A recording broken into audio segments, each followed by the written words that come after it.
Remainder theorem. This is going to sound crazy right at the beginning, but it's okay. Remainder theorem, when a polynomial p of x is divided by a binomial x minus a, the remainder is p of a. If the remainder is 0, then we can say that the binomial x minus a is a factor of p of x. If the remainder is not 0, then we can say the binomial x minus a is not a factor. Very important. So if something is a factor when you use remainder theorem, you're going to get a remainder of 0. If something is not a factor, when you use remainder theorem, you're not going to get a remainder of 0. Remainder theorem is actually labeled really well. It gives you the remainder. It's a theorem that gives you the remainder. That's it. Okay? So if you want the remainder, you don't have to go through and do the whole division thing and figure it out. Like if you wanted the remainder in grade 6 when you did division, or grade 4, or grade 5 when you did division, you actually had to figure out the whole division statement to get the remainder. We agree? But with this remainder theorem, we can actually just use it and we'll always get just the remainder. However, if I'm asking you anything about the factors or to break down the equation or anything like that, you can't just use remainder theorem. Polynomials are of degree 1 or degree 2. Degree 1, you guys did in grade 10. Degree 2, wow, you did in grade 11, so quadratics. Then degree 3, 4, and 5 is what we're going up to in grade 12. So when we had degree 1, we could just set it equal to 0 and solve it, right? When we had to degree 2, we had to get everything to one side set equal to 0 and then factor a quadratic formula. We agree? Now, if degree 3, 4, or 5, we're going to have to do synthetic division to get the factors. So all we're doing is we're factoring, but we only know how to do right now decomposition or product sum factoring, right? So what we're doing is we have to do synthetic division in order to break down those bigger ones. But you're still going to have to be able to factor, use quadratic formula to break down once we get to degree 2. So degree 3, 4, and 5 will break down themselves into degree 2, and then we have to factor like we did last year. So quadratics are huge in grade 12 to know how to do. Okay. However, today we're not factoring anything. We're not breaking them down. We're literally just finding the remainder. So method 1 we're going to do later.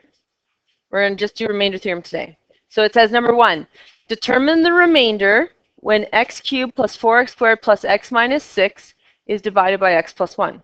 So we're literally taking x plus 1 and dividing it into our polynomial and then finding out what's left over. We agree? But today we're not going to actually use long division or synthetic division to figure it out. We're going to just use remainder theorem. Remainder theorem states that if I take the root and I plug it in for all the x's, if I use factorial notation, that is not true at all. If I use function notation and plug it in for my x, then whatever's left over is what the answer is my remainder. So right now they gave me the factor. So you know when you factor a quadratic, you'd get like x plus 3, x minus 2, and sometimes if you took a GCF out, you had a 2 in front or something like that, correct? Now if it was a cubic, we might have another one, which means they could be the same or it could be a totally different. We could have more factors. We agree? I don't really care right now what the factors are. They didn't ask me what the factors are. They asked me to determine the remainder when I have this one factor. We agree? So this is a factor, and these were all factors. We learned in grade 10 to factor. We got our factors and we were done. We learned in grade 11 to solve. So what did we do with those factors? We set them equal to 0 and found out what the heck x equaled. We agree? Then we had the x-intercepts, not just the factors. So for remainder theorem, you actually have to plug in the x value, not the factor, but what x actually equals. So if we have x plus 1, we technically have x plus 1 equals 0. So what does x actually equal? -1. We agree? So we're going to plug that in. So we're going to do p of -1. Now, why would I call it p of -1? Because often it's interpreted like this. P of x equals x cubed plus 4x squared plus x minus 6. The p just being there, I think, because it's polynomial. And what did we do before when I said when we have this? When we did with reflections, in the y-axis, we had a -x. So we put the -x in for all of the x's. We agree? So now we have a -1. What are we just going to do? Yes, a -1 in for all the x's, or negative i's. So it's just function notation. So whenever we have something in the bracket, we put it in for the x's. That's what you do every single time. You're taught it from grade 10 on. So this p of -1 is going to equal negative 1 cubed plus 4 times negative 1 squared plus negative 1 minus 6. So we're going to get negative 1 cubed, which is negative 1. Negative 1 squared is positive 1 plus 4, or times 4 is 4. Minus 1 minus 6. So what's my actual answer?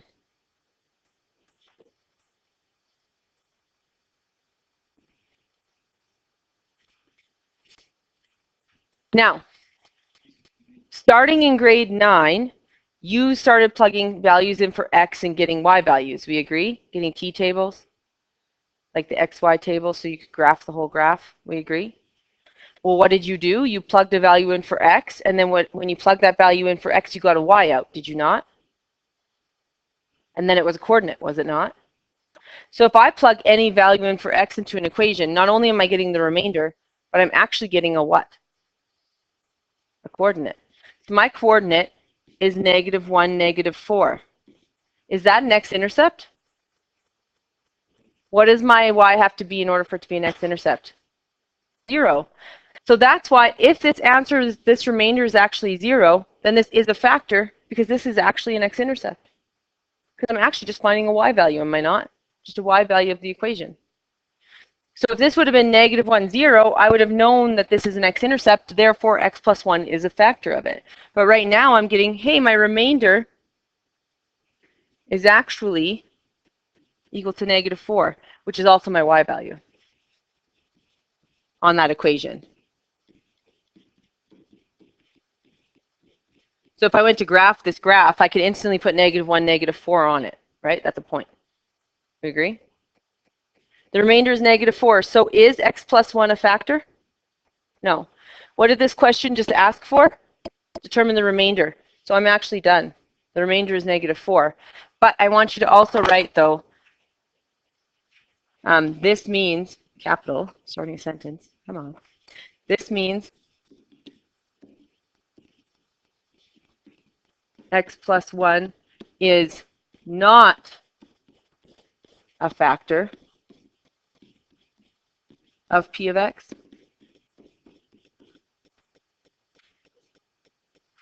And x equals negative 1 is not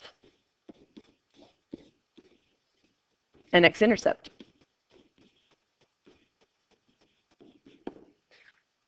So rather than just multiplying the steps, hey, I solve for x, plug it in, and then I get my remainder, I want you to understand why. Because these questions, if it was a grade 10 or 11 question, yeah, we just say, hey, what's the remainder, and we'd be done. But sometimes they actually ask you stuff about the question, or they tell you stuff about the remainder, or the question is, determine which statements are true. Well, if you don't actually know what the heck you're finding, that's great, you found it, but you actually don't know which one's true because you have no idea what you just found. So really, when we plug this in, we find a point, which we were taught in the younger years. Plug something in for x, get a y. We agree? Through that point, we know, hey, this is not an x-intercept. Y isn't 0. We also know, hey, my remainder is negative 4, which is also my y value. And therefore, if my remainder is not 0, then this is not a factor. Okay? Because factors, which we found in grade 11, we would solve for and get our roots, our x-intercepts and our zeros, right? So remember, roots, zeros, x-intercept. This is just an aside. They're besties. They all mean the exact same thing. It's like calling me Crystal, Chris, or some people call me Criddle, which is kind of funny. Same thing. It's me. Yeah. Don't know why. It just happened. We're basically the same thing. I don't know how you don't get that. It's just same humans, really. Yeah. Okay? Does that make sense? I want you to understand, not just memorize, right? Memorizing wouldn't make you be able to do these on the edges. Okay. You guys divide x cubed plus x squared minus x plus 3 by x minus 1, and you tell me what the remainder is. I want you to also tell me, is x minus 1 a factor?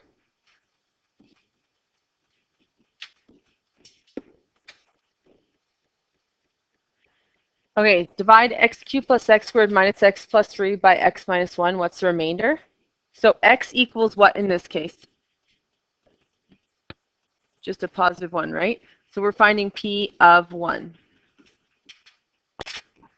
So we're going to have 1 cubed plus 1 squared minus 1 plus 3, which is 1 plus 1 minus 1 plus 3, which is 4. So actually, I have p of 1 equals 4.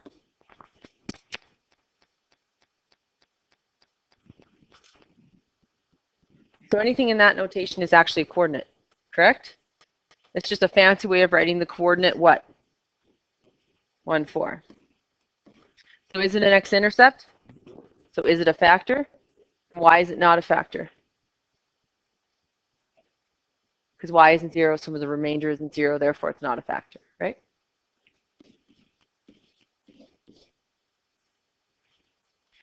Here we have to find the remainder when this is divided by x plus 2. So what's our x equal to now? Negative 2. So we're going to find p of negative 2. So that's going to be 2 times negative 2 cubed minus 4 times negative 2 squared plus 3 times negative 2 minus 6. Please try and update your mental math skills. Don't instantly plug into your calculator. Check with your calculator, but try and do mental math because CalcP half of it's without a calculator. So now we have p of negative 2 equals 2 times negative 2 cubed, which is negative 8, minus 4 times negative 2 squared, which is positive 4.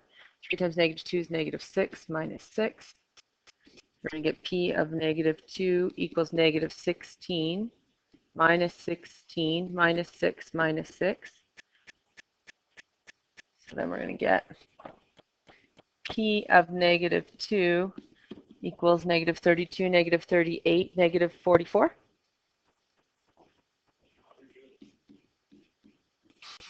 I can add. Okay, so our point is what? Negative 2 and negative 44. Is it an x-intercept? No, if it's not an x-intercept, it's also not a factor. So x plus 2 is not a factor of p of x. I'm just going to say p of x equals this. You'd have to write is not a factor of 2x cubed minus 4x squared plus 3x minus 6. Unless you labeled it as p of x. Then we're going to 7. What's x in this case? Negative 5 over 2, because we could just solve it out. 2x plus 5 equals 0. 2x equals negative 5 by subtracting. 5 by 2. X equals negative 5 halves. Now you should be able to deal with fractions. So we're going to find p of negative 5 halves. So we're going to get 2 times negative 5 halves cubed plus 3 times negative 5 halves squared minus 7 times negative 5 halves minus 3. These you can put over 1 if you'd like. I'm going to get p of negative 5 halves equals 2 over 1 times negative 5 cubed and then over 2 cubed. Negative 5 cubed is negative 125 over 8 plus 3, and then negative 5 squared is positive 25. 2 squared is 4 over 1. Minus 7 over 1 times negative 5 over 2 minus 3 over 1 technically. So we're going to get p of negative 5 over 2 equals negative 250 over 8 plus 75 over 4. You multiply across top and across the bottom. Exponents you distribute, multiplication you multiply across top and bottom. Negative 7 times negative 5 is positive 35 over 2 minus 3 over 1. That's the only way we can add fractions. Common denominator. So I have to multiply this one by 2. This one by 4. What you do to the bottom, you have to do the top. And this one by 8. So I get negative 250 over 8 plus 150 over 8 plus 140 over 8 minus 24.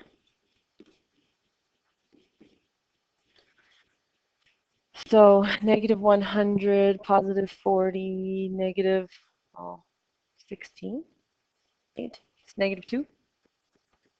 What is it? Negative, positive 2? Oh yeah, because it's going to be a positive 16. Because you'll get negative 100, positive 40, positive 16 over 8. These two. So my remainder equals 2. So do I have to do anything fancy to get my remainder? Do I have to do synthetic division? No, first off, you don't know how. Once you do know how, could you do synthetic division to get the remainder? Absolutely. Could you just use remainder theorem? Absolutely. I'm going to show you why remainder theorem actually matters on one easy question. Then we'll do the harder ones tomorrow. So I'm going to go back to this one. So this is why remainder theorem is important.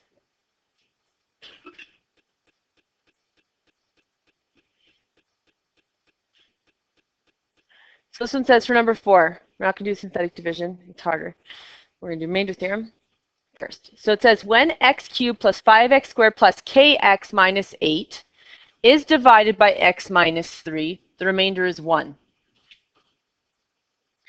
So what is my x in this case? X equals 3. And what did we state with remainder theorem? If I plug in for my x value, it's going to equal my what? My remainder every single time, correct? So what does that mean? That means if I take the polynomial and I plug in what? In this case, 3, it's going to equal what? 1. And what does P of 3 mean?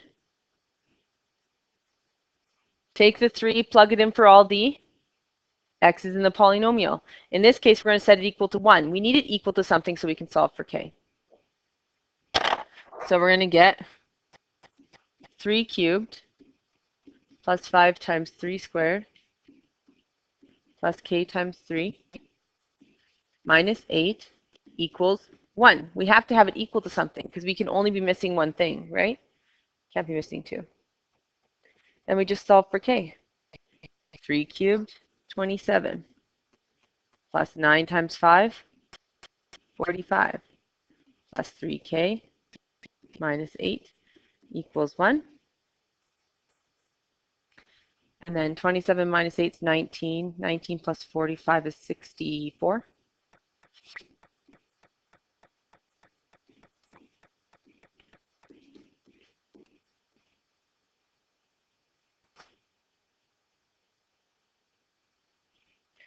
And then we're going to subtract 64. Do it in a different color.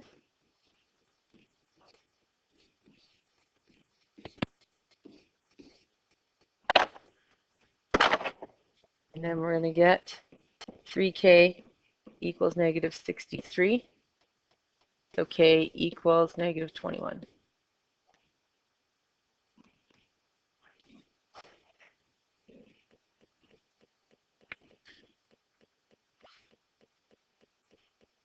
If we went back to high school, you guys would be smarter than me. So the fact that I can do this in my head means you can. It's guaranteed. It's like, it obviously just makes sense. Like if you're smarter than me in high school, you should be able to accomplish more than me now. But I was at one point in time, many moons ago. My mental math skills were really good in high school.